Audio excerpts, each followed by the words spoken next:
The ancient Colombians offered piles of gold in reverence to the sun and in order to maintain harmony with the cosmos. They deposited the abundant precious metal into deep lakes and buried it during mysterious rituals. However, the enigmatic city of gold that ardent explorers and pillagers have sought since the 16th century has remained elusive to this day. Today, the term El Dorado refers to a myth about a mysterious lost city of gold.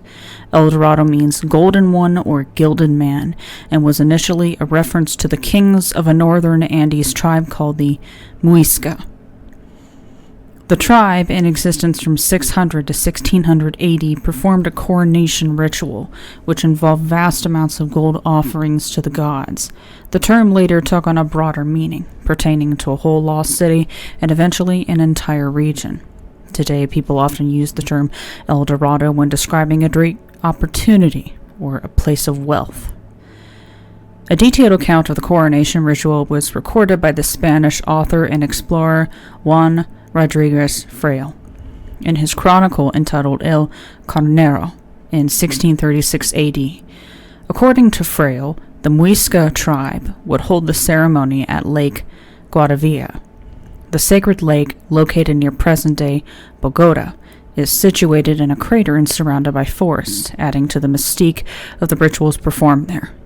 In the ceremony, the king would be stripped naked, covered in gold dust, and sent into the middle of the lake on a raft. 4 attendants laden with gold jewelry accompanied him. The reed raft will bear additional gold treasures and having burning incense surrounding it from the shore, along with the incense burned on the banks.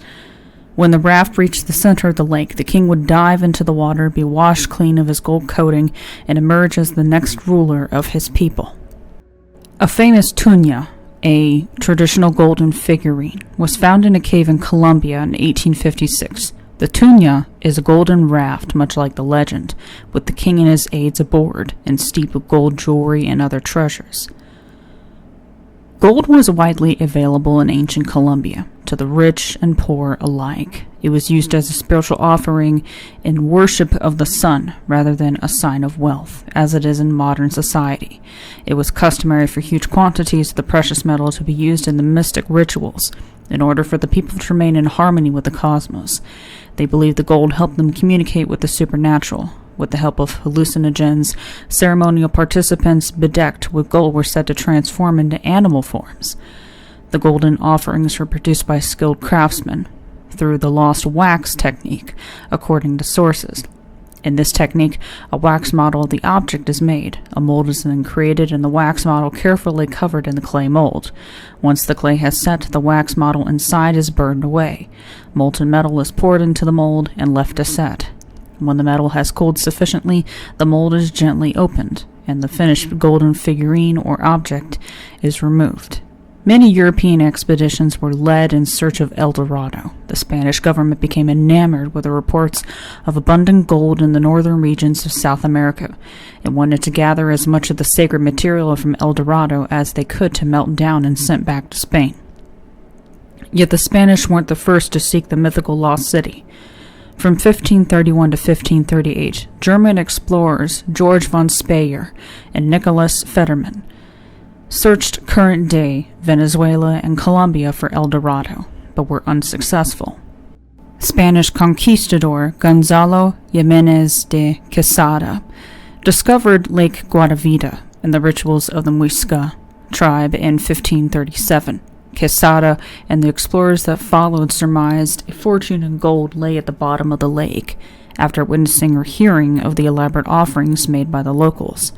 In 1545, explorers Lazaro Fonte and Hernan Perez de Quesada attempted to drain Lake Guadavita to access the treasures hidden in its depths. The method they employed entailed a row of men using buckets to drain the water. They managed to drop the level of the lake by 3 meters, but that was not low enough. The men could only retrieve a few golden treasures from the outer rim of the lake and couldn't access the center, where they believed the bulk of the golden offerings lay. In 1580, Antonio de Sepulveda attempted the same feat, but was also unsuccessful. De Sepulveda sliced away a section of the lake's rim in order to drain the water, but his experiment killed many of his laborers when the lake wall collapsed on them.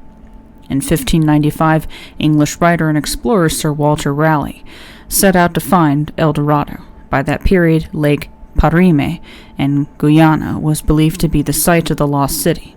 He did not find El Dorado, but returned on a second expedition in 1617 to try again. He brought his son with on his second attempt, and unfortunately his son was killed in a battle with the Spanish.